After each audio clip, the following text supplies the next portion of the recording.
네, 안녕하세요. 사회디자인연구소 김대호 소장입니다. 오늘부터는 2022년 대통령 선거와 지방선거 풍향계, 이른바 2022 대선지선 풍향계라고 하는 그 연속 기획 토론을 해보려고 합니다. 오늘 첫 번째 토론은 국민의힘 광주 서구 갑위원장 주동식 위원장님을 모시고 국민의힘 4인 토론 두 번에 걸쳐서 했습니다. 한 번은 광주에서, 한 번은 제주에서 했는데 그 두 번에 걸친 4인 토론에 대해 가지고 솔직히 한마디로 말 유감을 갖다가 제가 좀 표명을 해보려고 합니다. 자, 우리 이 광주 서구갑 그 위원장님으로서 이 광주 그 토론을 갖다가 아주 유심히 이제 보셨을 것 아닙니까? 네. 그래서 이제 거기에 대해 가지고 뭐 인터뷰도 좀 한 걸로 알고 있는데요. 일단 그 얘기를 들어보기 전에 먼저 있지 않습니까? 그 PPT 한 장만 좀 올려주십시오. 예, 이거. 이게 국민의힘 4인 토론 호남하고 제주인데 이게 주요 공약 비교로 해놓고 나서 엉뚱하게도 오늘 이 조선일보 일면 톱 기사입니다. 이게 3040 고용률 OECD 바닥권. 그 다음에 넘기다 보면은 5년 뒤 한국 국가 채무 비율 66.7% 35개 선진국 중 전가폭 1위 될 것. 뭐 요 기사가 사실은 있는데 왜 주요 공약 비교를 갖다가 하기 전에 이런 얘기를 갖다 하느냐면은 사실은 3040 고용률만이 아니라 그 15세에서 29세, 즉 20대 고용률도 가장 바닥권입니다. 이게. 바닥권 정도가 아니라 아예 바닥일 겁니다. 이게. 저는 여기에 이제 대한민국의 모든 보수 부조리가 다 집약되어 있다고 생각을 합니다. 그리고 대선 토론에서는 사실은 이 문제 있지 않습니까? 이 문제에 대한 심층적인 진단과 대안이 나와야 된다고 생각되는데 현재로서는 거의 나오지 않고 있습니다. 지금 이제 이런 현상이라고 하는 게 기본적으로 이제 그 중앙정부의 수북이 쌓여 있는 그 자원들, 예산이라든지 뭐 이러저러한 어떤 뭐 하여튼 이 자원들을 갖다가 어떻게 우리 지역으로 끌고 올까 뭐 이런 겁니다. 이쪽에서는 지역으로 어떻게 한마디로 틀어 먹으려고 하면은 결국은 미래 세대를 갖다 틀게 돼 있거든요. 미래 세대는 이렇게 투표권이 없으니까 지금 그런 식으로 이 어떻게 보면은 약탈 정치입니다. 이게 이재명은 아예 불법적 약탈 정치지만은 뭐 다른 어떤 대선 후보들은 불법적 약탈은 아니지만은 사실은 그 본질적으로 어떤 이 약탈, 즉 지대 추구형 어떤 이 정책과 공약들 투성입니다. 그 결과가 제가 볼 땐 이런 어떤 3040 고용률 OECD 바닥권으로 이렇게 나타나는 건데 그렇지만 거기에 대한 논의들이 하나도 없는 겁니다. 이게. 자, 거기에 대해 가지고 우리 이 주동식 위원장님께서도 사실 이 광주 토론을 보면서 이제 그런 어떤 유감을 갖다 표명을 하신 거를 잠깐 제가 뉴스에 좀 봤습니다. 오늘 먼저 있지 않습니까? 그 1차 토론, 그 광주 토론에 대해 가지고 그때 좀 뭐 소감을 먼저 좀 말씀해 주시고 그 다음에 이제 쭉 얘기를 이어가면 어떨까 싶습니다. 네. 이제 그 소장님도 한 거 말씀해 주셨지만은 저희 이제 광주 토론 그리고 이제 거기서 발표된 공약 같은 걸 보면서 느껴지는 게 이분들이 이제 말 그대로 큰 깊은 고민은 별로 없었다. 네네. 호남 문제도 그렇고 이제 그 경제 문제도 그렇고 그냥 보고 있으면은 일반적으로 그 거론되는 그러니까 문제 해결을 하겠다기보다는 거론되는 문제 이것저것 있으니까 나도 그냥 언급하고 지나가겠다는 정도 차원은 아니었던 것 같아요. 사실은 이번에 공약에 있어서 크게 구체적인 지역 이슈라고 그러면 되게 한 두 가지 정도가 있는 것 같아요. 네. 하나가 새만금이고 네. 하나가 광주공항이거든요. 네네. 그 무항공항하고 연결이 되어 있죠. 예. 그러니까 이제 보면은 뭐 특히 이제 윤석열 후보 같은 경우는 구체적으로 언급은 하지 않았어요. 네네. 새만금이나 공항을 언급하지는 않았는데 실제로 내용을 보면은 그 부분들이 다 이제 집약이 되어 있습니다. 근데 이제 저 같은 경우는 새만금 같은 경우 보고 있으면은 이 좀 기억이 나는 게 제가 2016년에 그 새만금이 지금도 지금 뭐 특별한 뭐가 들어가 있지 않고 심지어는 이제 태양광을 하니 어쩌니 그런 이야기를 하고 있지 않습니까? 네네. 근데 저는 호남의 문제 어떻게 좀 문제를 해결하기 위해서는 가장 중요한 게 어떻게 보면은 휴먼 팩터라는 생각이 좀 들어요. 네네. 그러니까 휴먼 팩터. 그러니까 돈을 쏟아 부어주고 지원을 해주고 하는 문제가 아니라 네네. 제가 이제 이런 말씀 드리면은 기분 나쁘실 수도 있겠습니다만은 본질적으로 그분들이 가지고 있는 마인드 있지 않습니까? 네네. 제가 이제 작년에 총선에서도 호남에 가지고 광주나 호남에 가지고 있는 반기업, 반시장 정서 이야기를 했는데 네네. 그 부분이 깨져지지가 않아 고쳐지지 않으면은 네네. 저는 지원이라는 게 별 의미가 없어질 거라는 생각을 좀 해요. 네네. 그때 이제 새만금 이야기 나왔습니다만은 그 2016년에 네. LG 그룹이 네. 무슨 이야기를 했었냐면은 네네. 그 3,800억을 들여가지고 네네. 그 여의도 4분의 1 면적에 네. 그 스마트팜 단지, 그러니까 네네. 지능형 농업이라 할 수가 있겠죠. 네네. 스마트팜 단지를 만들겠다 하는 이야기를 했었어요. 네. 물론 이제 그게 아주 만족스러운라고 보기는 어렵지만은 아무리 그래도 3,800억이라는 게 적은 투자는 아니잖아요. 게다가 6년 투자고. 예, 여의도 4분의 1 면적이고 네네. 그게 이제 되면은 저는 그 나머지 그걸로 끝나는 게 아니라 나머지 주변에 네네. 다른 이제 기업들도 오게 되고 다른 인프라도 갖춰지게 된다고 생각을 했거든요. 그래서 네네. 저는 상당히 좋은 제안이라고 생각을 했어요. 네네. 게다가 LG 그룹에서 무슨 이야기까지 했냐면은 이거 스마트팜 단지를 만든다는 게 농사를 짓겠다는 이야기가 아니고 네네. 거기에 그 스마트팜 네네. 설비와 네네. 기술을 개발하겠다는 이야기였어요. 네네. 그러니까 거기서 설비와 기술을 개발하려다 보면은 아무래도 거기 부산물, 농산물 나올 거 아닙니까? 그렇습니다. 뭐 토마토니 뭐니 하는 게 나오겠죠. 네네. 이것은 국내 시장에 하나도 내놓지를 않겠다. 네네. 전량 해외 수출하겠다는 이야기까지 했어요. 근데 그 당연히 반발을 할 거 있을 거라는 네. 예상을 하고 그런 거죠. 그러니까 그렇게까지 이야기했는데 그때 난리가 났습니다. 네네. 전북 현지에서도 반발이 심했고 그다음에 소위 말해서 전농인이 하는 데들이 있지 않습니까? 네네. 전국에서 몰라가지고 머리띠 메고 네. 재벌들의 농업 진출 반대한다는 네. 이게 시위를 하고 좀 그랬었거든요. 네네. 제가 이제 그때도 저도 이제 전북에 계신 분들이 좀 알고 그래가지고 이야기 들어봤더니 이분들도 거의 다 비슷한 이야기를 하시더라고요. 이건 그러면서 이제 어떤 식으로 이야기하냐면은 그때 무슨 말이 있었냐면 그때 뭐 전북의 시민단체, 언론 네네. 일제히 반대 운동을 벌였고 네. 뭐 그런 기사 써댔고 심지어는 나중에 전북도 의회가 네네. 반대 결의안까지 채택을 했어요. 네네. 그래가지고 결국 한 서너 달 뒤에 LG 그룹이 포기 선언을 했어요.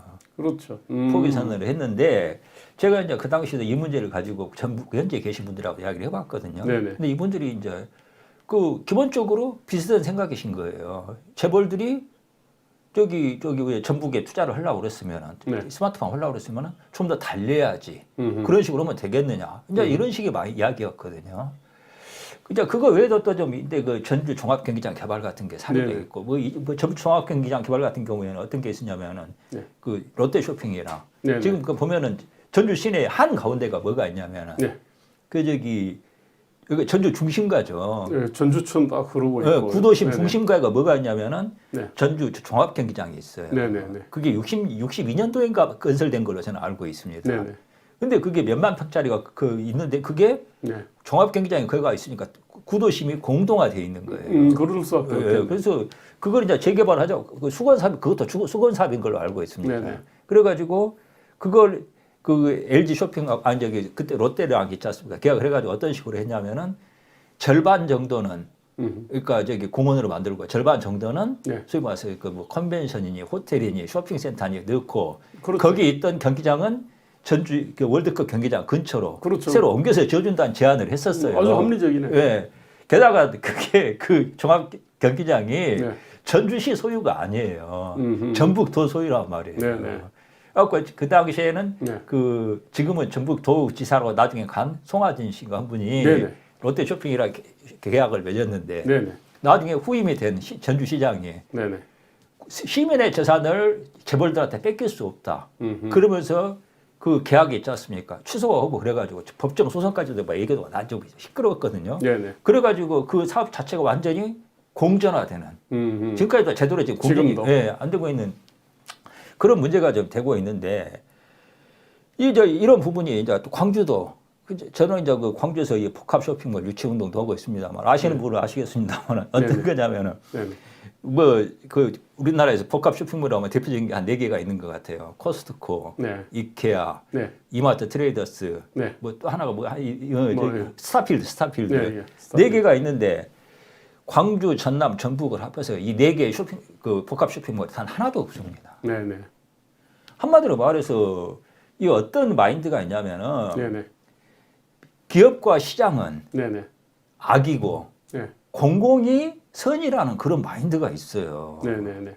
그러니까 이게 제가 아까 아침에 휴먼 팩터라고 그랬습니다만은 네네. 이런 사람의 마인드 있지 않습니까? 거기 계시면 마인드가 바뀌지 않는데 네네. 여기 여러 투자라는 게 사실 좀 무슨 의미가 있겠는가? 저는 네네. 결국은 그 광주에서 이미 계신 분들 많이 이야기를 해요. 네네. 이번에 지금 뭐 캐스퍼 저기 광주 글로벌 모터스 광주 네네. 일자리에서 캐스퍼가 나와가지고 네. 반응이 좋다고 하죠. 그렇게 여기서 저도 굉장히 반가운 이야기입니다만은 네네. 동시에 또 뭐라고 이야기 나오냐면은 음흠. 네. 그것도 지금 광주시가 보조금을 준이 많이 해가지고 이제 시끄럽고 네네. 광주 현지에서도 이야기가 나온단 말이에요. 지금 현재 어떻게든지 좀 봉합을 해서 출발을 했는데 네네. 이 사업이 얼마나 지속성을 가질 수가 있을 것인가. 네. 계속해서 앞으로 이 세금, 국민 세금 먹는 하마가 되지 않을 것인가. 그런 사업들이 근데 한두 개가 아니에요.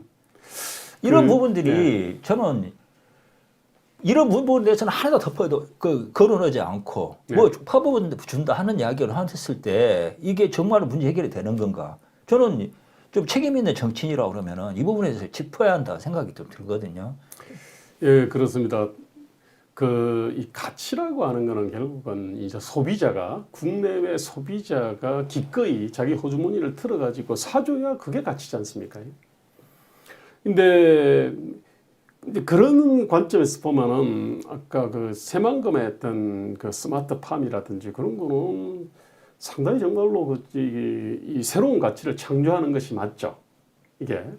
근데 새로운 가치를 창조하지 않고 그야말로 이제 약탈하는 방식들이 있죠. 이걸 지대추구라 그러는데, 근데 지금은 사실은 많은 공약들이 좀 그러한 측면들이 있거든요. 예컨대 항상 그 지역 이 개발 공약 나오면은 공항이 나옵니다. 아니나 다를까 무안공항, 광주공항 이전 새만금 공항 얘기 나왔습니다. 부산으로 가면 가덕도 신공항 얘기 나올 겁니다. 이게. 그 다음에 이제 공단이 있지 않습니까? 그죠? 그 공단이 있으면은 기업이고, 그 기업이 있으면 항상 그 첨단 산업을 갖다 유치한다. 대충 그런 겁니다. 그걸 위해 가지고 길을 닦는다. 뭐 학조를 갖다가 뭐 이렇게 유치한다. 대충 이제 그런 식의 어떤 공약들이 돼 있습니다. 그 다음에 뭐 5.18이나 뭐 4.3이나 뭐 희생자가 있으면은 그 희생자에 대해 가지고 이제 그냥 뭐 크게 보상한다.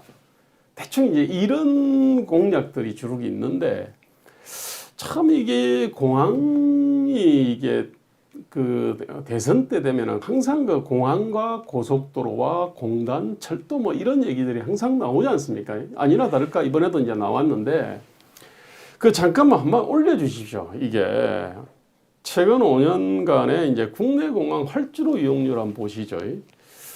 저기 이제 그 문재인 무안공항입니다. 저게 활주로 이용률이 지금 2019년에 4.7%에서 2020년 0.7%죠. 뭐 코로나 영향인데 어쨌든 간에 그 앞에도 2.7%, 1.5% 이 수준입니다. 근데 제 제일 오른쪽 끝에 보면 제주를 보면 제주는 100%가 막 넘어갑니다. 이게 100%, 100.4%에다가 그다음에 2019년에 102%였고 2020년 코로나 충격에도 불구하고 80.4%입니다. 이제 저걸 배경으로 해서 제2공항 얘기가 사실 나오는 겁니다. 이게. 그 다음에 이제 뭐 김해공항도 이제 만만치 않아요. 이게. 그 다음에 김포공항도 상당히 이제 번잡한데, 근데 광주하고 군산공항 보십시오. 사실은 새만금 바로 옆에 군산 아닙니까, 사실은. 근데 보다시피 보면은 그 지극히 미미하거든요. 그 다음에 광주공항도 보면은 거의 어떤 뭐 10%가 지금 넘지를 않죠, 이게. 이제 문제는 뭐냐면은 공항 활주로를 갖다가 그러면은 2,800m에서 그 국제선 여객기가 들을 수 있게 3,800m로 만들면은 무안공항을, 그러면은 인천을 통해서 나가는 그런 어떤 화물이나 사람들이 그 무안공항으로 오냐 이거거든요.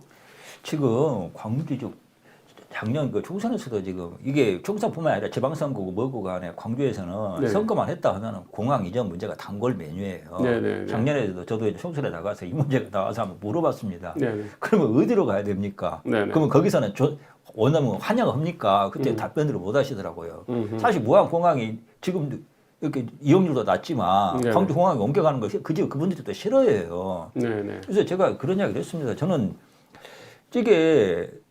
저는 그 광주 공항에서 이제 많은 여론이나 이런 쪽에서는 옮겨가야 한다고 이야기하는데, 네네. 동시에 광주에서도 보면 공항이 있어야 된다고 말씀하시는 분도 꽤 많아요. 왜냐하면은 저는 그런 이야기도 있습니다만은 앞으로 전 세계 도시는 공항이 있는 도시랑 공항이 없는 도시가 나뉘게 된다는 이야기까지도 있더라고요. 네네 그렇습니다. 그리고 광주 공항이 이게 군 공항이랑 같이 쓰고 있는데 네네. 사실은 어떻게 보면 보물이라고 할 수도 있는 좀 존재입니다. 그렇습니다. 사실은 여기 그 광주에 KTX 지나가는데 송정역이 있잖아요. 네네. 그 송정역으로 해서 KTX가 지나가는데 송정역보다 공항이 광주 시내에서 더 가까워요. 네. 그리고 저는 만일 무안공항으로 옮기게 된다. 광주의 공항의 역할을. 네네. 그렇게 돼버리면 그것도 다시 전철을 깔든지 네네. 고속도로 이런 식으로 추가 투자가 들어간단 말이에요. 저는 그 무안으로 공항 새로 옮기고 길, 도로, 인프라 깔고 하는 그 돈으로 차라리 지금 공항 주변에 있는 그 아파트냐 그분들 원래는 사실 그분들 자기들이 그 공항이 있는 걸 알고 또 들어오신 분들이거든요. 네네네. 야, 그런 무슨 본인들 투자 책임이라고 할 수가 있지만은 네. 그분들이 옮겨가 차라리 거기 불편하다고 그러면 그분들에게 차라리 보상을 해줘가지고 다른 데로 옮기실 수 있도록 해주는 게 훨씬 효과적이지 않겠냐. 저는 그런 생각도 해요. 그리고 그 광주가 그 군 공항인데 네네.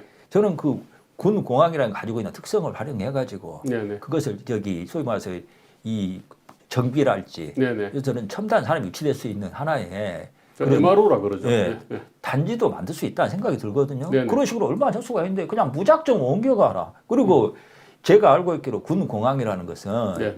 무조건 자리가 안 나서 빈터로서 옮겨갈 수 있는 게 아니라 한반도라는 지형 속에서 그렇습니다. 어느 위치가 최적인가 하는 것이 이미 정해져 있는 게 있는 거예요. 지금. 네네. 그 가까이 있는 무등산에는 군 레이더 기지도 있거든요. 네네. 그 부분하고 상호 연관돼 있고 네. 이렇게 좀 국방이랑 관련돼 있는 문제인데 그런 부분에 대한 이야기는 거의 없이 네. 무조건 옮겨가는 것이 능사인가. 저는 이 부분도 좀 굉장히 다시 짚어봐야 할 부분이 아닌가 생각이 들고. 예. 또 이제 여기서 뭐 AI니 뭐 반도체 단신이 뭐 예, 이런 예. 식이 반도체 미래도시 공부를 아니, 했죠. 네. 광주에서도 지리산 AI 인근에. 이야기가 많이 나와요. 네네. 근데 저는 그 IT 분야 전문직 기자 출신이라서 네네. 이제 관심도 갖고 그렇습니다만은 AI가 과연 국내에서 네. 그 무조건 단지 만든다고 살 수 있는 그 산업이냐 네. 그 부분도 사실은 좀 굉장히 문제가 좀 있는 부분입니다. 그냥 사실 인력 자체가 없어요 지금 AI고. 네네. 그다음에 반도체도 마찬가지입니다. 반도체 단지 만든다고 그러는데 지금 반도체 분야에서 제일 큰 문제가 네. 사람이 없는 거 아닙니까? 네네. 아니 그래서 그 교육부가 네.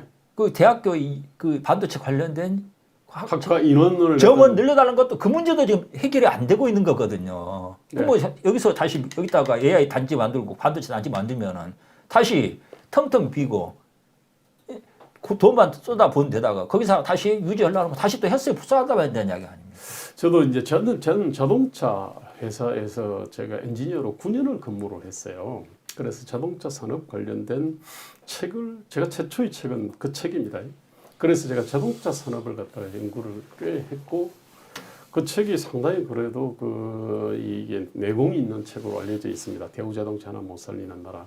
그때 이제 자동차를 보니까 이게 보니까 비슷해요. 그러니까 마치 자동차 그 외국 국가 원수들 있잖아요. 그때 막 카자흐스탄, 우즈베키스탄 뭐 등등등 이제 이런 국가 원수들이 자기 치적 있잖아요. 남길 때 자동차 공장을 딱 만들어 놓으면은 그래서 이제 자동차가 꿀 나온단 말입니다. 이게 그러면 엄청난 치적이에요. 그 다음에 산업 발전도 된다 생각하거든요. 그래서 자동차 조립 공장을 이렇게 많이 선호를 합니다. 제가 볼 때는 그 발상하고 비슷해요. 근데 자동차가 그래요. 꽃이라고 하는 그 들판에 예쁜 꽃이 피어 있어요. 그 꽃을 갖다가 툭 잘라가지고 그 화병에다가 심으면은 오래 못 가고 죽어버리거든요. 하나의 어떤 꽃이 피우기 위해서는 생태계가 필요하거든요. 그런데 자동차 산업도 마찬가지인데 이거를 갖다 그게 뭐냐면은 그러면 철판을 갖다가 이거 찍어내고 그 다음에 플라스틱의 합성 소재를 생산하고 그 다음에 수많은 부품들이 있지 않습니까? 이거를 갖다 하고 그 다음에 그걸 갖다가 이제 그 자동차 주행 시험장을 비롯해서 여러 가지 R&D 시험을 거쳐서 그렇게 해서 이제 자동차가 이제 개발이 되고 자동차 부품 단지들이 만들어지고 그 위에서 이제 이렇게 자동차 완성차 공장이 서는 거거든요. 그 광주 글로벌 모터스라고 하는 거는요, 대한민국이 있지 않습니까? 어쨌든 간에 그 남부권이나 이쪽에 자동차 부품 공장들이 많이 있기 때문에 트럭으로 사실은 실어 나를 수가 있습니다. 그러니까 광주 글로벌 모터스에 그 완성차 공장을 갖다가 지어놔도 일단은 그런 대로 나오는 거예요. 그런데 이거를 갖다가 예컨대 사우디아라비아라든지 이 카자흐스탄, 우즈베키스탄 또는 우리 예컨대 흑산도에다가 또는 제주에다가 이제 제주도에다가 자동차 공장을 지어놓으면요.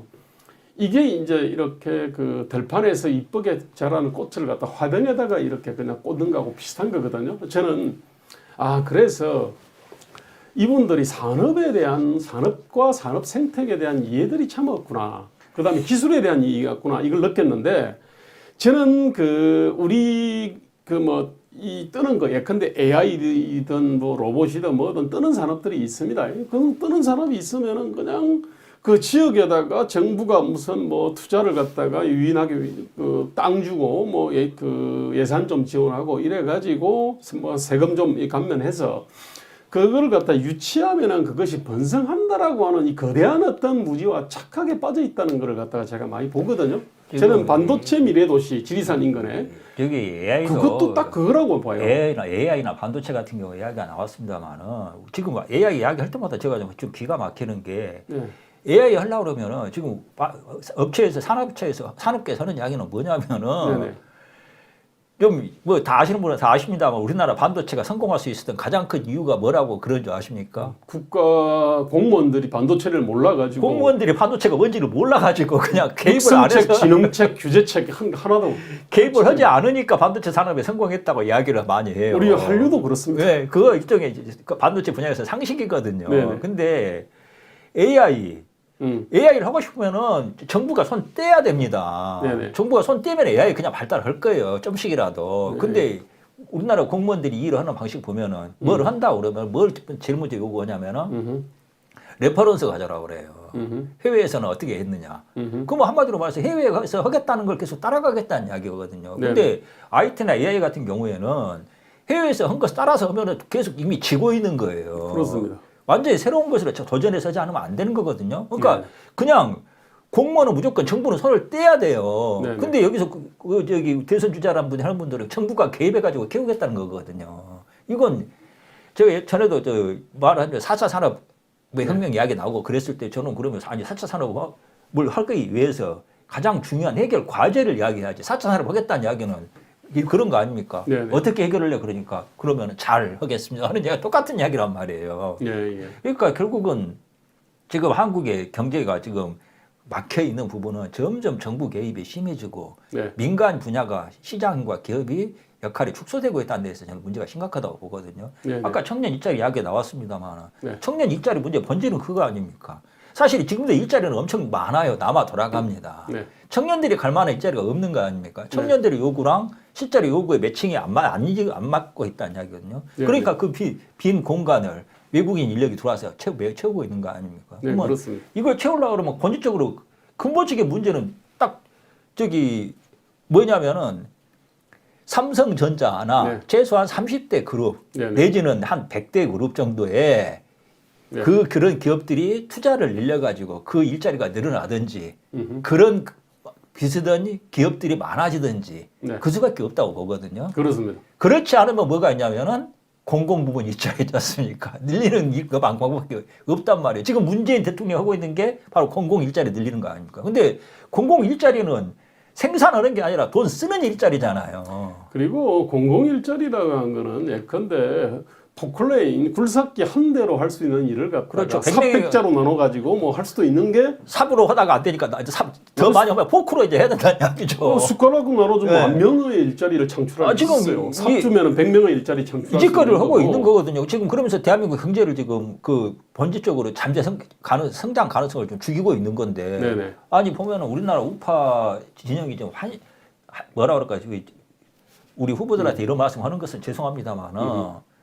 그냥 우파로서의 어떤 것을 대안을 제시하는 게 아니라 좌파 하는 일을 그대로 따라가겠다.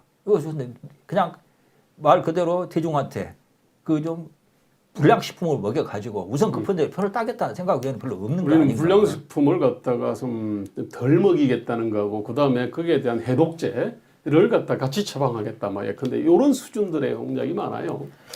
좀 참 답답한 부분이고 뭐 여기서 이제 다시 이제 뭐 5.18 이야기도 나오고 광주 뭐 여기서 저런 이야기도 나오고 있습니다만 확 이런 식으로 계속 가는 게 과연 합당한 이야기인지 이게 저는 이런 식으로 해가지고 대선에서 과연 승부를 볼 수가 있을 것인가 저는 하는 부분도 좀 의문이 좀 생겨요 지금. 네, 이번에 네. 저는 대장동에서 우리가 이야기는 한 적이 없습니다만은 네, 네. 대장동도 지금 참 기가 막히게 가고 있는 게 좀 뭔가 완전 히 거꾸로 가고 있다는 생각이 드는 게 네네. 대장동 문제 지금 아니 그 대장동에 뭐 그 책임자가 누구고 진짜 한마디로 원흉 그 범죄자가 누구냐 하는 그 가려내는 문제와 함께 네네. 좀 더 책임 있는 정치인이라고 그러면은 이런 문제가 발생하지 않을 대안을 이야기해야 되거든요. 그렇습니다. 그런다 그러면 뭐냐면은 제가 보기로는 네네. 좌파 우파 좌파는 딱 무슨 소리를 할지 모르겠지만은 우파 정치인이라고 하면은 공공개발을 없애는 게 대안이 돼야 돼요. 저는 그렇게 이야기를 해야 한다고 생각하거든요. 네네네. 지금 이번에 대장동 사태 핵심이 뭡니까? 그 공공이란 이름으로 해가지고 공공이란 땅을 이름으로 싸게 수용을 했어. 땅을 싸게 실은 뺏은 거예요. 뺏은 거죠. 뺏어가지고 그걸 비싸게 파니까 그 차액을 져서 헤쳐먹은 거 아닙니까? 네네. 만약 민간이 했으면 있지 않습니까? 땅값 자체가 아마 꽤 땅값을 주고 네. 수용을 하든지 못하면 못하는 거고 수용을 하면은 네네. 그 능력이 있는 사람들이라면은 더 많이 그 땅을 그렇습니다. 확보를 했을 거고 그걸 안 하면 뭐 덜 했겠죠. 그런 다음에 그 비용을 들인 거 있지 않습니까? 그만한 값으로 이게 분양가가 만들어질 수밖에 없는 거예요. 근데 지금 현재는 이게 대한민국의 자본주의가 이상하게 된 게 어쩔 때는 지기도 편하게 어쩔 때는 시장 기능을 무시하고 그러니까 땅 살 때는 있지 않습니까? 그때는 신자유주의 어쩌고저쩌고 욕을 막 합니다. 시장. 땅을 살 때는 공공으로 해서 시장 기능을 무시하고 네. 팔 때는 또 엄청나게 시장 기능을 해가지고 하는 식으로 이건 그러니까 가장 더러운 저질 자본주의 같다. 그러니까 이게 시장 기능도 작동을 안 하고 뭣도 아무것도 작동을 안 하는 거예요. 그래서 그 빈 틈을 더러운 자들이 헤쳐먹었다는 거거든요 이번에. 그렇습니다. 그리고 그 더러운 자들이 헤쳐먹은 돈이 어디다 쓰이느냐. 또 그런 일을 더 확대하는 네. 정부 권력을 장악하는 데 쓰이고 있는 거 아닙니까? 법원과 검찰과 경찰을 그뿐만 아니라 다 차기 정권을 창출하는 데 저는 네. 쓰이고 있다고 보고 있어요. 이런 문제를 해결하려면 우파가 뭐라고 해야 되냐면은 공공 부문을 줄이고 민간과 시장, 기업의 기능에 확대하겠다고 이야기를 해야 되거든요. 근데 지금 우파에서 그렇게 말하는 사람이 누가 있냐는 거예요, 지금. 그 사실은요 대장동의 어떤 사건 전모 자체는 우리 대장동 일타 강사라는 이름이 붙은 원희룡 후보가 이걸 요인하게 정리는 잘했습니다. 네. 아니 근데 문제는 그걸 넘어가지고 왜 그러면은 이런 황당한 범죄가 일어났냐? 그 다음에 왜 이게 조기에 적발이 안 되냐? 즉 범죄가 있으면요 범죄의 어떤 이것을 어떻게 범죄가 어떻게 이루어졌느냐를 갖다 설명하는과 더불어서 이것의 어떤 원인과 구조를 갖다가 이게 밝혀야 되거든요. 자 그러면은 핵심에 지금 부동산 관리, 그 부동산 개발과 관련된 어떤 이 권한 있지 않습니까? 이 권한에 대한 다른 이러저런 견제 감시 장치가 너무 없어요. 자 그 다음에 그거를 갖다가 이제 그 견제하는 거 예컨대 경기도가 사실은 감사권이 있습니다. 그 다음에 중앙정부도 감사권이 있습니다. 그 다음에 지방 언론도 그걸 갖다가 또 이렇게 그 막 그냥 뭐 파헤칠 수 있어요. 그 다음에 법원과 검찰 당연히 그런 기능이 있는 거거든요. 그 다음에 그 다음에 시의회 당연히 있잖아요. 그 다음에 이것의 어떤 지방 권력의 교체 가능성이 있으면요 함부로 못 하거든요. 지방 권력이 예컨대 민주당에서 국민의힘으로 바뀐다. 국민의힘에서 민주당을 바뀐다 그러면은 후임자가 전임자의 어떤 부정비리를 파헤치게 돼 있습니다, 사실은. 근데 이제 이러한 어떤 시스템이 전혀 작동하지 않은 이 어떤 이 구조가 있는 거거든요. 자, 그러면은 대장동 일타 강사는 뭐 원희룡으로 족하는데 문제는 대통령이 되겠다고 한다 그러면요. 이것이 갖고 있는 이 구조적인 어떤 문제들에 대한 진단과 대안들을 내놔야 되거든요. 그 중에 하나가 뭐냐면은 이 앞으로 어떤 공공개발을 아주 최소화한다. 그 다음에 공공개발할 때는 모든 것을 갖다가 투명하게 다 드러낸다. 예컨대 뭐, 그 다음에 이 부분에 대해 가지고는 항상 어떤 이 감사 시스템이 작동하도록 한다. 필요하면 저는 뭐냐면 예컨대 지자체장처럼 그 감사관을 저는 직성하는 것도 나는 굉장히 필요하다고 생각합니다. 예컨대 다른 미국만 하더라도 뉴욕에는 감사관 따로 뽑습니다. 검찰총장도 따로 뽑지만 감사관 따로 뽑거든요. 지금은 이제 우리는 이런 어떤 구조적인 어떤 문제들에 대해 가지고 이거 대선 후보 토론에서 사실 나와야 되는데 전혀 나오고 있지 않는 거예요 지금. 지금 이게 저는 이제 이번에 그 대장동 이야기가 갑자기 나와서 갑자기 이야기 어렵니다만 네네. 대장동 보면서 좀 충격을 받은 건 과거에는 네네. 대한민국의 최고 권력 있지 않습니까? 네네. 그 대통령 중심으로 있는 권력 외에는 네. 저런 이렇게 엄청난 네. 그 특권과 네네. 그걸 챙겨먹지 못했는데 네네. 이제는 일개 지방 그것도 이제 아무리 어쩐다 해도 일개 시 아닙니까? 네네. 시 자치단체장도 자치단체도 저렇게 할 수 있는 뭐가 좀 생긴 거 아닌가 하는 의구심을 갖게 됐습니다. 그러니까 참 제가 이제 지방자치 분권 운동을 갖다가 지방자치 분권의 대한민국 길이라고 생각하는 사람 입장에서 보면요 억장이 무너지는 사태거든요. 저게 원래 이 부동산 개발권 있지 않습니까? 이게 광역지자체에 있던 겁니다. 이게 이제 지방자치 분권의 이름으로 기초한테 이제 이걸 줬어요. 그것이 이제 2010년, 11년, 12년 어떤 그 어느 때쯤인데. 권한을 주면서 그 부분에 대해 가지고 일탈할 가능성이 아주 크지 않습니까? 왜냐하면 엄청난 수백억, 수천억, 수조 원의 어떤 이건이 왔다 갔다 하는 어떤 그런 사업이지 않습니까? 그런데 이 부분에 대한 어떤 견제 감시 장치는 너무나 허술하게 만들어 놓은 겁니다. 저는 그런 점에서 이거는 참 지방자치 분권 어떤 운동하는 사람들의 어떤 실책이고 국회의원들이 완전히 어떤 그야말로 이제 그 거대한 어물전을 갖다가 아주 그냥 이 나쁜 그 도둑 고양이 떼들한테 사실은 맡긴 거나 마찬가지거든요. 저는 이제 이게 그 공공과 시장 이야기를 이제 계속 할 수밖에 없는데 네네. 저는 사람 우리나라에서 특히 이제 이 좌파 어떤 그 패권이 강화되면서 네네. 너무 많은 그 이상한 그 오해가 많이 퍼지고 있는데 공공이 공정하다고 생각하는 부분이 많아요. 그러니까 이름 때문에 그렇게 생각하지 모르고 그런지 모르겠습니다만은 기업과 시장이 가장 불공정하다고 생각하는 게 있거든요. 근데 제가 보기로는 시장이 가장 공정합니다. 그렇습니다. 왜냐하면 시장은 양쪽 합의에 의해서 서로 간의 가격이 합의가 이루어져야지 거래가 이루어지는 거잖아요. 시장은 만장일치입니다. 본질은. 그러니까 근데 합의가 이루어져야 공공은 되니까. 그게 아니에요. 공공은 일방적으로 폭력적으로 그냥 뺏고 주는 사람 쓰는 마음이에요. 네. 근데 이게 우리나라에서는 묘하게 공공이 공정하다고 인식이 되어 있는데 저는 이 부분이 이제 특히 가장 강한 게 호남 쪽이 이런 부분이 좀 강해요. 5.18이나 이런 부분도 지금 저는 이번에 그 공약을 보면서 참 답답한 게 이 호남에서 이제 저는 이 경제가 네. 그 정치화되고 있는 게 경제 민주화가 저는 경제의 정치화라고 보거든요. 그렇습니다. 경제 정치화. 경제 정치화고 그러니까 정치화라는 건 뭐냐면은 자원 배분이라는 게 시장 논리가 아니라 이 지연, 혈연, 학연 그런 정실주의에서 배분이 될 가능성이 이제 높아진다는 그러니까 이야기거든요. 정치도 아주 더러운 저질 정치입니다. 네. 원래는 이제 정치가 원래 공공을 추구하는 공공, 공정, 뭐 이제 이 법 이념 이걸 갖다가 가지고 이제 이렇게 쭉 추구하는 건데 사회를 재단하는 건데 그 중에서 이제 제일 저질렀던 정치가 이제 사적 이익, 그다음에 어떤 지연, 혈연 뭐 이런 거지 않습니까? 근데 지금 한국은 지금 정치가 완전히 어떤 가장 저질 정치가 아니 우리나라에서 정치는 공공이 어떤 걸 틀어지고 있지 않습니까? 자원 배분권을 틀어지고 네네. 이것을 아까 제가 말씀하신 가장 사적인 부분이 있지 않습니까? 네네. 그것으로 악용을 하고 있다는 게 좀 문제거든요. 지금 저는 그래서 이 부분을 여러 가지 방법을 가지고 이야기를 하는데 본질적으로는 네. 저는 공공 영역을 줄이는 것 외에는 답이 없다고 생각이 들어요. 그렇죠. 예, 그게 이제 저는 1987 체제라는 거는 공공의 이름으로 정치의 영역을 계속 확대 강화를 했습니다. 정치와 정부. 그게 가장 중요한 영역을. 화두가 경제 민주화 이제 그런 화두인 거고. 뭐 사실은 그 헌법에 의거해서 된 게 아니고요. 그 어떤 정신이 있습니다. 마치 그 시장과 재벌과 기업을 사적 탐욕만 추구하는 어떤 존재다라고 하는. 그게 이제 헌법으로 지배하게 돼 있는 거죠. 네, 그렇습니다. 이게. 근데 하여튼 이제 저는 5.18 문제나 이런 부분에 있어서도 그건 또 호남에 있어 또 특이한 현상 중에 하나가 제가 자주 좀 하는 이야기입니다만 정치를 산업화했어요.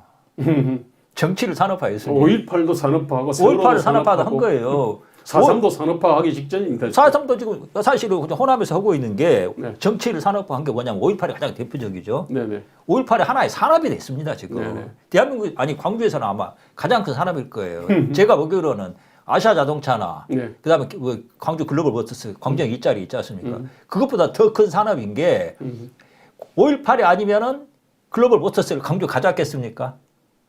근데 그 솔직한 이야기인데 현대 자동차가 네네. 그거 투자하고 싶어서 투자한 거냐고요. 아니라는 거 누구나 다 압니다. 예, 예. 정의선이 그 테이프 같은 데도 참석도 안 했다는 거 아닙니까? 네네네. 한마디로 하기 싫은데 억지로 질질 끌려왔다는 거거든요. 네네. 그걸 하게 만든 힘이라는 게 5.18이에요. 네네. 그러니까 5.18이라는 게 어마어마한 소위 말해서 산업화가 네. 된 겁니다. 그것뿐만입니까? 음흠. 통합 그것도 이제 뭐 해준다는 거 아닙니까? 통합도 산업화돼. 그렇잖아요. 그 사실은 통학이라고 그러는데 실은 호남 보조금이거든요. 호남한테 준다는 거 네, 통학에서 그렇습니다. 통학은 어디입니까? 주로 전북 쪽 아닙니까? 전북이죠. 네. 결국은 그게 지금 그런 식으로 왜곡이 되고 있는 거거든요. 그 다음에 이제 여순하겠다는 거 아닙니까? 네네. 그리고 무엇이 또 아시아 지금 광주 호남이 네. 이분들이 정책의 승리자가 됐어요. 네네. 87년 체제 그리고 최종적으로 탄핵을 통해 가지고 네네. 그러니까 그걸 이용해 가지고 공정 시장에서 민간과 기업 시장에서 정정당당 경쟁에서 승리를 해서 자기 걸 가져오겠다는 게 아니라 네네. 경쟁하지 않고 더 노골적으로 이야기하면 일하지 않고 그냥 세금 계속 따먹겠다는 이야기를 하고 있는 거예요 지금. 그 욕을 하고 있는 거예요 지금. 그래서 정치를 산업화한 거예요. 네네. 광주와 호남에서 가장 중요한 산업이 정치입니다 지금. 그래서 이것을 더 노골적으로 말씀드릴게요. 옛날에는 광주와 호남이 소수였어요. 마이너였고. 네네. 그렇기 때문에 그래 저분들 억울하게 당했으니까 좀 100% 드려도 되겠지. 그 정도가 됐습니다. 그렇습니다. 근데 광주와 호남이 정적인 승리자가 됐어요. 네네. 정적으로 매제가 돼버렸단 말이에요. 네네. 그러면서 어떻게 됐냐면은 이런 호남식의 논리가 있지 않습니까?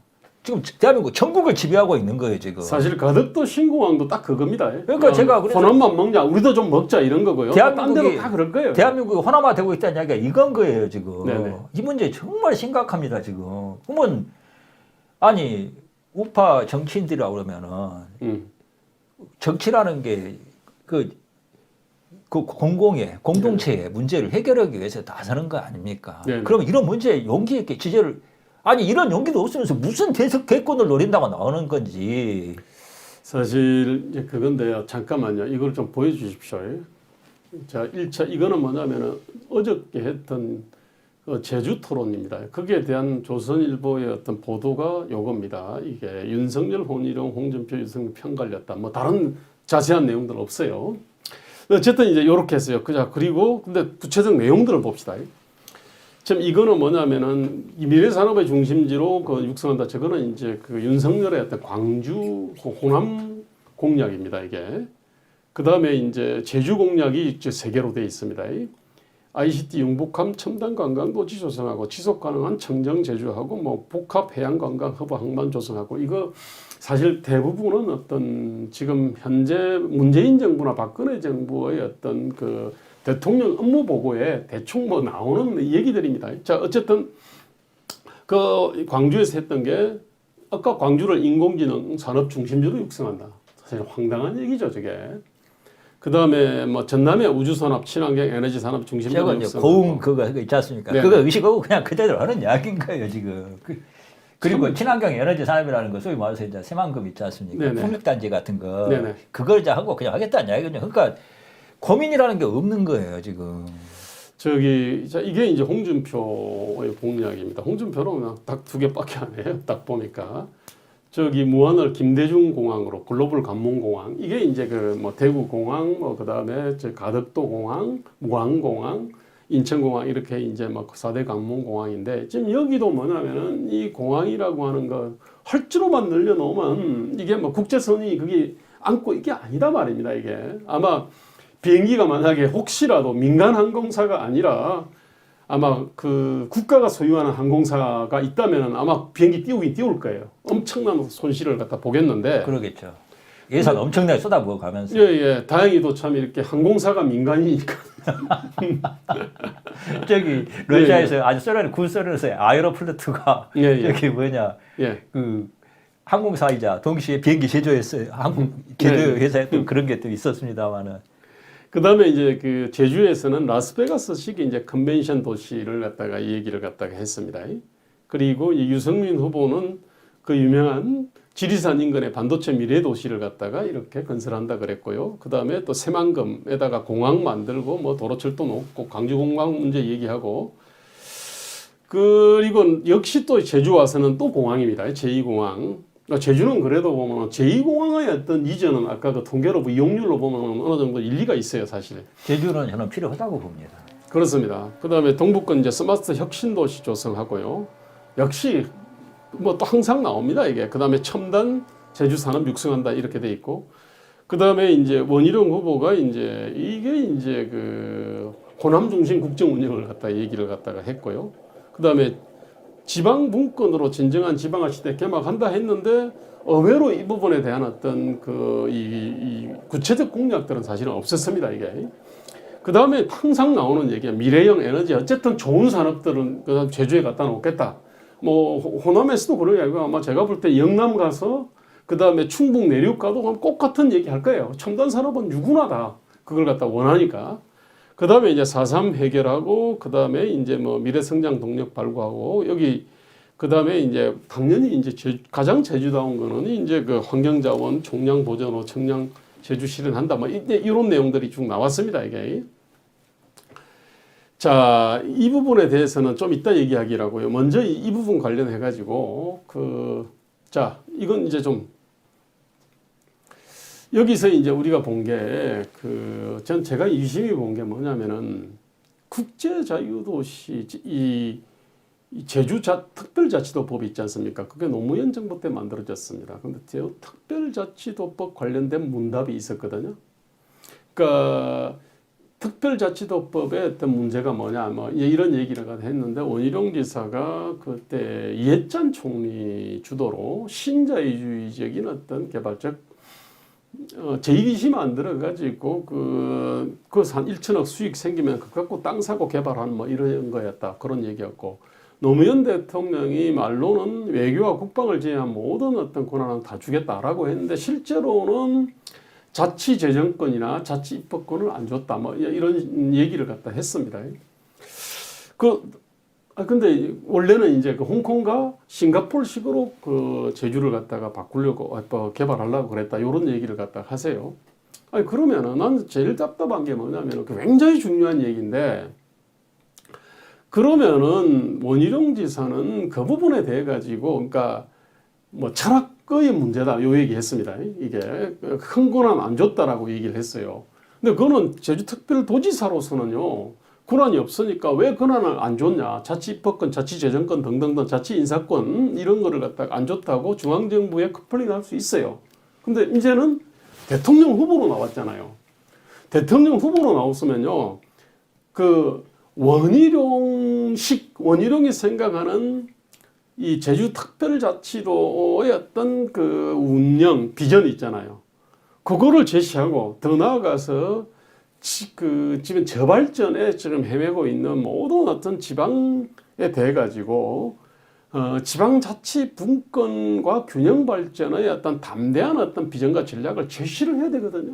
근데 이런 것들이 전혀 없는 겁니다, 이게. 저는 여기 제주 같은 경우에 네네. 이제 지역마다 네네. 특성이 있잖아요. 네네. 그러면 그걸 가장 잘 살리는 이제 어떤 공약이 나와야 된다는 생각이 좀 들거든요. 근데 네네. 저는 제주는 그리고 이제 그 공약이 네네. 대한민국이라는 전체 네네. 공동체의 어떤 이해관계랑도 맞아 떨어지지 않은 부분이 있다고 그렇습니다. 생각이 들어요. 네네. 그러면 지금 제주 공약을 이야기할 경우에 네네. 가장 먼저 이야기하는 게 제주가 가지고 있는 네네. 본질적인 가치 있지 않습니까? 네네. 이걸 어떻게 보존하고 네네. 그 다음에 가장 고부가가치화하고 네네. 극대화할 것인가 하는 문제가 고민이 돼야 한다 생각이 들거든요. 그렇습니다. 제주지사시니까 음흠. 저 같은 경우는 이제 제주도 잘 알지 못하고 그렇습니다만 제주도 가지고 있는 심각한 문제가 여기 개발하고 네네. 제주가 가지고 있는 본원적인 가치 있지 않습니까? 네네. 관광 자원으로서의 가치가 지금 서로 모순된다는 지금 그 측면이 내가 보니까 있는 것 같아요. 항상 나오는 얘기입니다. 개발과 보존이 갈등이라는 게. 근데 지금 저는 이걸 제주도에서 벌써 지금 세 번인가 지금 하셨잖아요. 지금 두 번 했죠. 두 번 하셨으면은 이 문제에 대해서 양자를 조화시킬 수 있는 그런 부분이 나와야 한다는 생각이 들거든요. 그렇습니다. 자기 나름대로의 어떤 비전이 나와야 돼요. 지금 현재 이야기 될 부분은 사람이 많이 온다거나 그런 것보다는 고부가 가치. 네. 그러니까 관광도 고부가 가치 할 수 있는 부분이 좀 이야기가 돼야 된다는 생각이 드는데 그런 부분에 고민이 별로 안 보이는 것 같아요.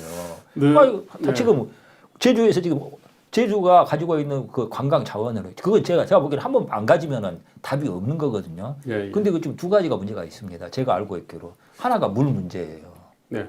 물이 지금 계속해서 지금 오염되고 있습니다. 지금. 네. 또 하나가 뭐가 있냐면은 그 쓰레기하고 분뇨 문제 같은 거 있지 않습니까? 네, 네. 그 좀 답이 없거든요, 지금.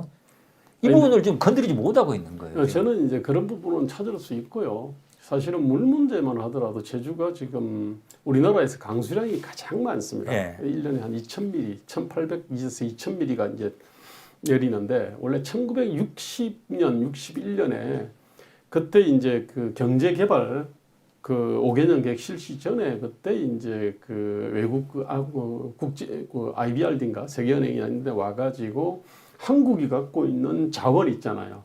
그 핵심 자원 중에 하나로 제주의 물을 얘기를 했습니다.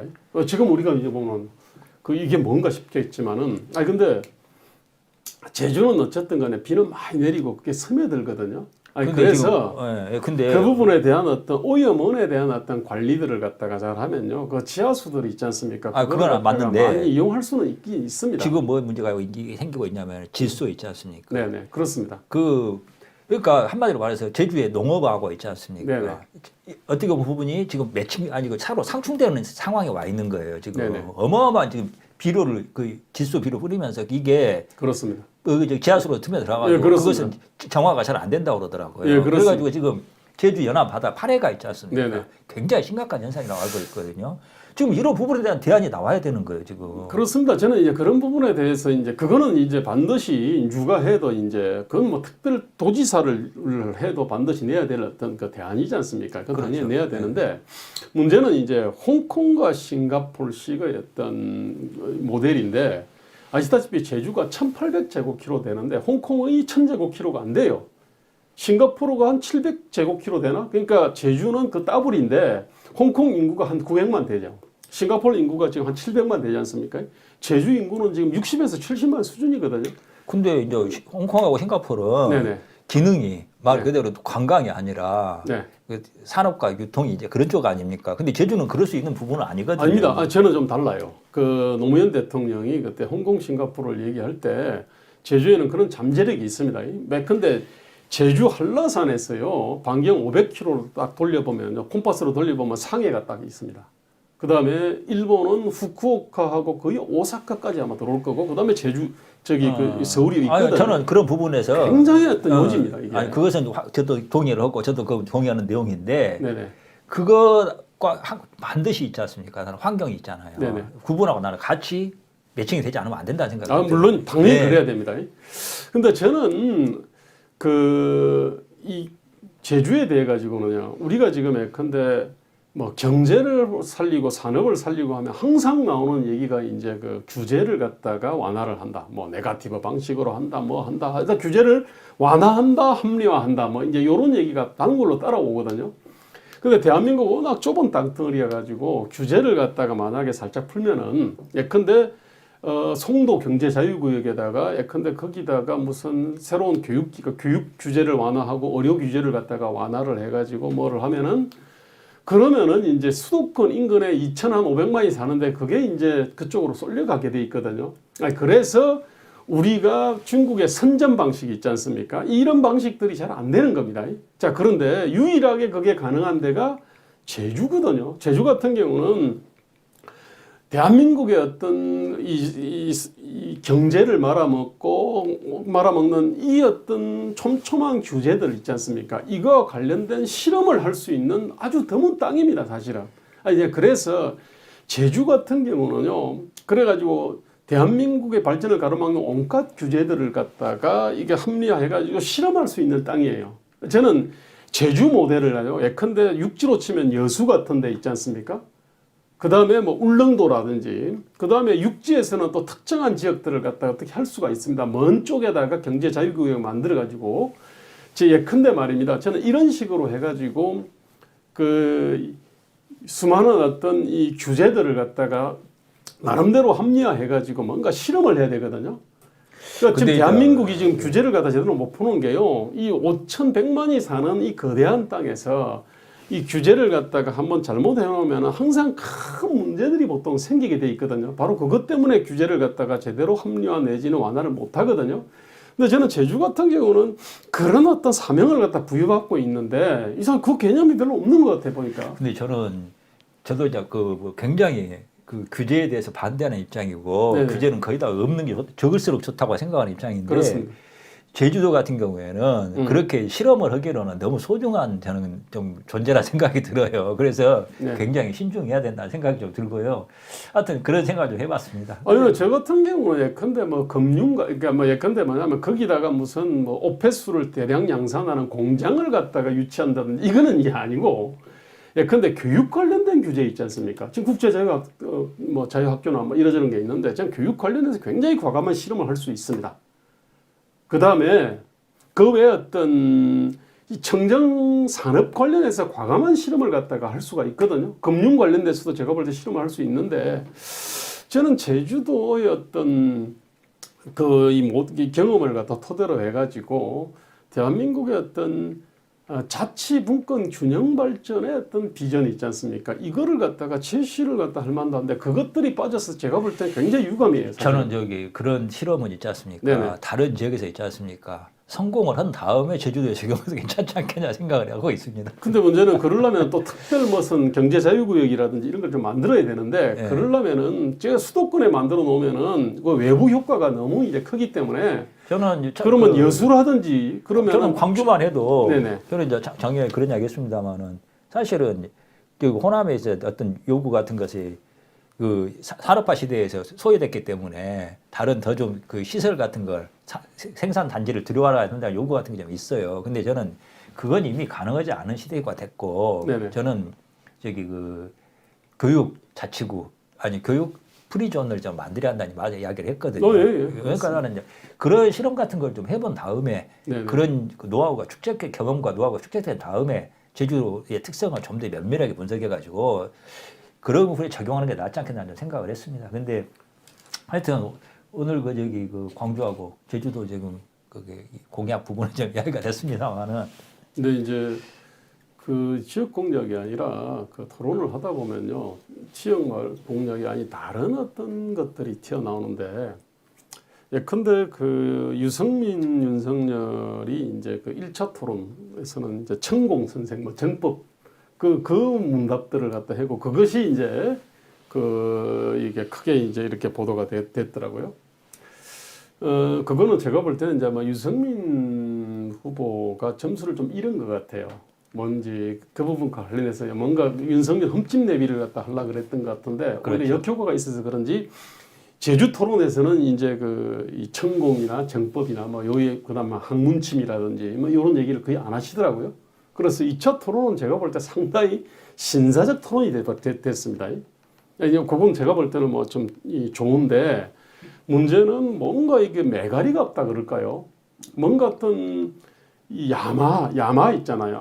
지금 새로운 대한민국의 어떤 비전, 전략, 우리가 지금 얘기하는 이런 내용이 없으니까 이게 뭐 토론회가 이게 재미가 없어진 좀 그런 측면이 좀 있어요. 이번 토론회 하면서 가장 손해를 본 분이 유승민 후보 아니신가 그런 이야기가 많이 있더라고요. 그리고 가장 어떻게 좀 점수를 딴 분이 원희룡 후보시라고 이야기를 하고 저는 오히려 그 홍준표 후보가 점수를 오히려 많이 땄다고 생각을 합니다.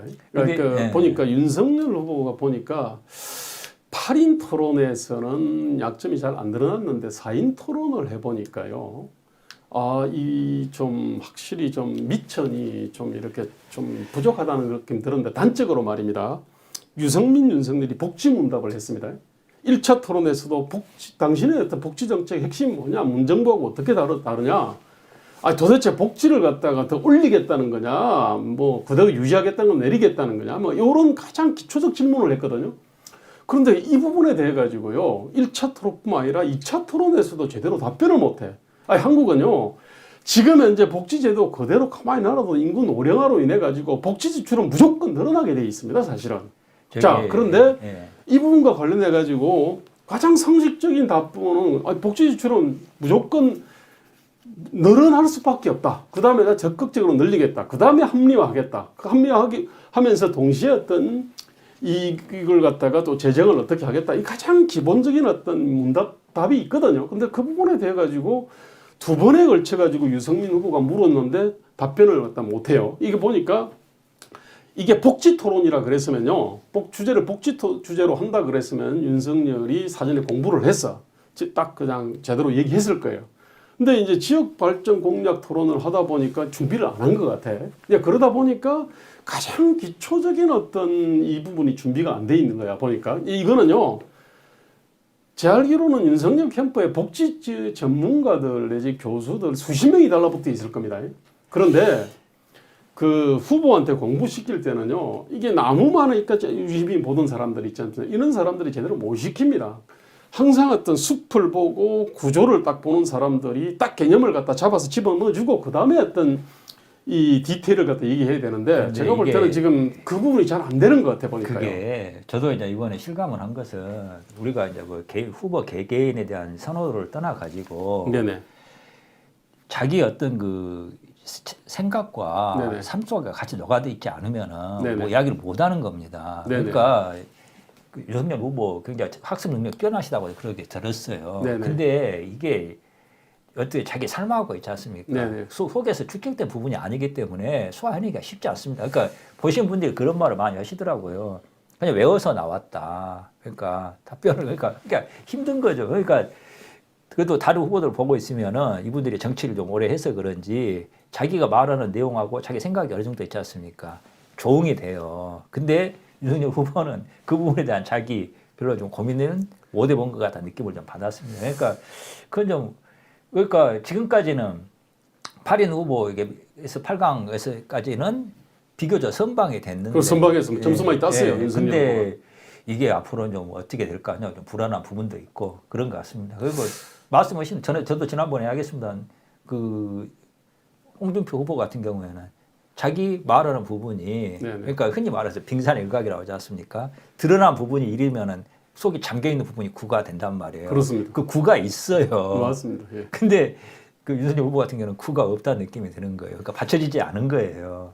예, 그래서 제가 그때 원희룡 윤석열이 그때 가난에 대한 문답을 했습니다. 그러니까 이재명이 이제 어릴 때 사진 그걸 칼라를 흑백 처리해서 아주 그냥 이재명 가난하게 만들어 놓고 그 다음에 윤석열은 교복 입은 사진을 갖다 대조를 해가지고 뭐 이게 했잖아요. 일종의 어떤 이미지 조작인데 어쨌든 거기에 대해 가지고 원희룡이 일종의 합동으로 이재명 씨가 어떤 가난파리를 갖다가 이렇게 성토를 하자라고 해서 질문 던졌는데 그 부분에 대해서도 아주 방어적으로만 얘기했어요.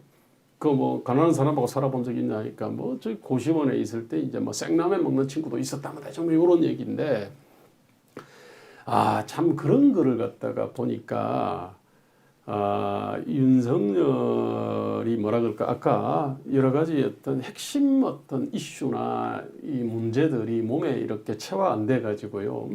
그 부분에 대해서 충분히 멋진 답을 할 수 있었는데 보니까 답변을 잘 못하더라고요. 저는 이제 보니까 8인 토론에서는 윤석열을 갖다 처음에 막 그냥 홍준표, 유승민이 깔봤지 않습니까? 그래서 무슨 초등학생, 중학생 데리고 무슨 문답하듯이 했는데 그 부분에 대해 가지고 하다 보니까 홍준표, 유승민이 점수를 읽고 윤석열 점수를 많이 땄습니다. 그런데 이제 4인 토론에 오니까 홍준표는 일단은 뭐라 그럴까 오만한 자세 말입니다. 이게 없어졌어요. 유승민은 1차에서는 보니까 이제 약간 좀 치졸하게 했다 굴었거든요. 이게. 근데 이제 그 윤석열이 이제 이렇게 그 뭐라 그럴까 본 실력 있잖아요. 콘텐츠. 이 부분이 확실히 이제 좀 부족하다는 것이 이제 이렇게 느껴져요. 이게. 그 원희룡은 제가 볼 때는 시험 수석 있잖아요. 학력고사 수석과 사법시험 수석에 필요한 어떤 그 능력들이 있거든요. 어떤 사물이 있으면 그걸 갖다 일목요연하게 요해를 하고 그 다음에 비교 분석을 하고 설명하는 거 있지 않습니까? 그 다음에 디테일이 있지 않습니까? 이걸 챙기고 이게 뭐냐면은 시험을 잘 보는 능력들이거든요. 지금 시험을 잘 보는 어떤 능력을 가지고 대장동 1타 강사도 되고 지금도 그러고 있어요. 그런데 문제는 지금 대통령으로서 필요한 어떤 자질은 사물의 본질을 깨뜨리고 그 다음에 담대한 어떤 통찰력을 발휘해서 담대한 비전과 전략을 제시를 해야 되는데 지금 원희룡은 지금 현재 대장동 1타 강사 수준에서 머물고 있습니다, 사실은. 그리고 그 저기 상대방을 이제 시험관으로서 테스트하고 좀 그런 것들 좀 보고 있게 좀 그러던데. 지금 뭐냐면요, 보니까 윤석열은 제가 볼 땐 가랑비에 옷 젖는다고요. 계속적으로 토론을 해서 이 제대로 가장 기본적인 어떤 이 정책들의 어떤 개념이 있잖아요. 이 부분을 갖다가 제대로 딱 잡지를 못하면요, 계속 뭔가 그 머리에 와닿는 얘기가 없어요. 그러니까 윤석열 제일 잘하는 거는요, 제일 첫 번째 모두 발언할 때 PPT를 가지고 할 때는 엄청난 보좌진들의 도움을 받아가지고 나름대로 합니다. 근데 그 뒤가 안 되는 거예요, 보니까. 그래서 윤석열은 제가 볼 때는 토론회를 거듭할수록 제가 볼 때 상당히 위기에 봉착할 가능성이 사실은 있고요. 이 홍준표는 이게 보니까 그 오만한 자세들을 갖다 떨쳐버리니까 홍준표가 제가 볼 때 토론회를 하면 제가 볼 때는 이분이 이제 그 뭐랄까 독고다이 내지는 심술궂은 영감님 같은 어떤 그런 좀 면모가 있지 않습니까? 이 부분을 갖다가 잘 닦아낸다 그러면요, 토론회 하면서 점수를 계속 딸 가능성이 있습니다. 그리고 원희룡은 이런 식으로 시험 수석으로서의 어떤 그 능력이 있지 않습니까? 그거를 주무기로 해서 계속 하면은 제가 볼 때는 무난한 4등입니다. 저거는. 지금 이제 보면 요즘은 이제 그 운칠 2, 3도 아니고 운구 9기 1이라고 말까지 있더라고요. 그 이제 주로 윤석열 후보를 보면서 그 정말 잘 넘어간다. 운 좋다. 럭키하다. 그리고 뭐 우주의 기운이 윤석열 후보에게 모이는 거 아니야. 이야기도 많이 하더라고요. 근데 아닌 게 아니라 저도 걱정이 되는 건 이게 진짜 가랑비에 옷 젖는다고 잠번치를 너무 많이 허용하면 나중에 이게 좀 어려워지거든요. 그런 부분이 걱정이 좀 되고 그렇습니다. 근데 이제 홍준표 후보 같은 경우는 저 같은 경우는 호남 쪽에서 좀 관심이 아무래도 그러다 그쪽에 제일 많이 신경 쓰다 보니까 호남의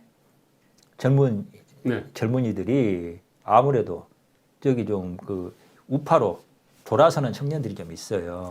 그분들 같은 경우에가 저는 이제 사실 그게 굉장히 지금 호남에서 우파 국민의힘이나 이런 지지율이 몇 프로 나가냐가 중요한 게 아니라 그 진짜로 우파를 보고 우파 쪽의 생각으로 변화한 분들이 얼마나 지금 되고 그분들이 앞으로 어떻게 활동하냐가 굉장히 중요하다고 보거든요. 근데 그분들이 홍준표를 좀 지지하는 경우가 많습니다. 저기 홍준표, 유승민은요, 인성과 덕성의 어떤 문제가 사람들 눈에 지금 띄었거든요. 인성과 덕성이라고 하는 거는 팀의 운용 능력입니다. 그다음 팀 안에서의 어떤 커뮤니케이션 또는 오류 시정 능력이잖아요. 아니 그 후보자님 아닙니다라고 하면요, 시정을 갖다 해야 되는데 인성과 덕성이 안 되면요, 그것이 안 되고 그러면은 국가 경영 팀을 갖다가 이렇게 제대로 꾸릴 수가 없어요. 근데 윤석열은 보면은 어쨌든 지금 현재까지는 인성과 덕성에서는 나름대로 포용력도 있고 뭔가 좋은 팀을 구성할 수 있을 것 같다라는 느낌을 줬어요. 근데 콘텐츠에서 지금 딸린 게 드러났고요. 그 원희룡 같은 경우는 이건 지금 현재로서는 대통령다운 기계도 없고 대통령다운 안목도 없고 정책도 공약도 없거든요. 이게 그러니까 그래서 이게 지금 제주특별도지사 또 삼선하러 나왔나라는 느낌들을 갖다가 주거든요. 그러니까 그 원희룡 같은 경우는 지금 대통령다운 기계, 안목, 정책 이거를 갖다가 어떻게 보여주느냐가 제가 관건이라고 좀 생각을 합니다. 하여튼 지금 토론이 너무 많던 이야기도 있습니다만 지금 코로나 때문에 사실은 이게 유일한 선거운동일 수밖에 없는 부분이 좀 있어요. 누구 만나러 다닐 수도 없고 그러니까. 근데 그래서 이제 아마 토론이 이렇게 많아졌다고 이해는 하는데 토론 자체가 뭐라 그럴까 지난번에도 말씀드렸습니다만 스타가 좀 나와줘야 되는데 현재는 그런 효과는 별로 못 내고 있는 것 같다는 거 그게 좀 안타깝게 느껴집니다. 맞습니다. 저도 토론 자체가 너무 많아가지고요. 이분이 막 돌아다니면서 스킨십도 하고 현장 방문해야 되거든요. 좀 묶어두고 있는 셈이죠 지금. 지금 너무 많아서 이게 참 하여튼 제가 볼 때는 이게 완전 유튜브 안에다 가담아 버렸습니다. 이게 그래서 이것도 제가 볼 때 선거 전략상 상당히 어떤 좀 문제가 있다라고 생각되는데 그것도 뭐 합의해가지고 뭐 고치든지 말든지 했으면 좋겠고요. 자 어쨌든 우리가 1시간여에 걸쳐가지고 두 번에 걸친 4인 토론에 대한 좀 유감 표명을 갖다가 했습니다. 근데 아까 앞에서도 말씀드렸지만은 지금 대한민국의 어떤 굉장히 어떤 중차대하고 절체절명의 현안들이 있지 않습니까? 아까 3040 고용률, 그 다음에 10대, 20대 고용률들 뭐 이러저러한 문제들이 있는데 그 문제들이 지금 이제 그 중요한 화두가 되고 있지 않다는 게 어떻게 보면 가장 큰 유감이라고 할 수 있습니다. 자, 오늘은 뭐 1, 2차 토론 다뤄봤고요. 다음에는 어쨌든 큰 어떤 아까 뭐 고용률 문제라든지 이런 큰 어떤 주제를 가지고 한번 좀 깊이 있게 천착을 해봤으면 어떨까 싶습니다. 자, 네. 오늘 여기까지 하겠습니다. 자, 시청해 주셔서 정말 감사합니다. 고맙습니다. 끝내겠습니다. 네. 네.